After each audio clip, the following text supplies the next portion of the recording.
नमस्कार शेतकरी मित्रांनो, हे समोर बघू शकता मल्चिंग हाताळलेलं आहे मिरचीसाठी. तर त्यासाठी आपण नवीन ह्या 2 एकरासाठी नवीन पाईपलाईन केलेली आहे मित्रांनो. तर हे समोर बघू शकता. ही आपली समोर जाणारी ही आपली जुनी पाईपलाईन आहे. तर हे फिल्टरच्या पुढं आपण हे पाईपलाईनला बंद करण्यासाठी कॉक टाकला आहे आणि इथं टी टाकून इथं रिटर्न वॉल टाकून डायरेक्ट इथं आपण नवीन पाईपलाईन केली मित्रांनो ह्या रानासाठी. तर मित्रांनो इथं रिटर्न वॉल टाकलेला आहे.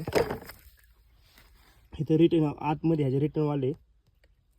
तर रिटर्न वॉल टाकायची गरज काय होतं मित्रांनो, जर आपण समोर मोटर चालू केली तर मोटर अचानक बंद झाली तर पाणी सगळं रिटर्न एरीत जातं आणि पाईपलाईन पूर्ण मोकळी होती. आणि ज्यावेळेस आपण मोटर परत चालू होईल त्यावेळेस पाईपावर लोड येतो, हवेचा दाब येतो आणि पाईपलाईन निघायची भीती असते.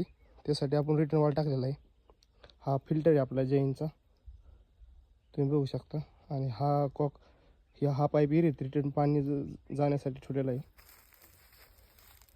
तर आपल्या चॅनलवर सगळे मिरचीचे व्हिडिओ येणार आहेत. तर चॅनल सबस्क्राईब करा आणि व्हिडिओ आवडल्यास लाईक करा. धन्यवाद.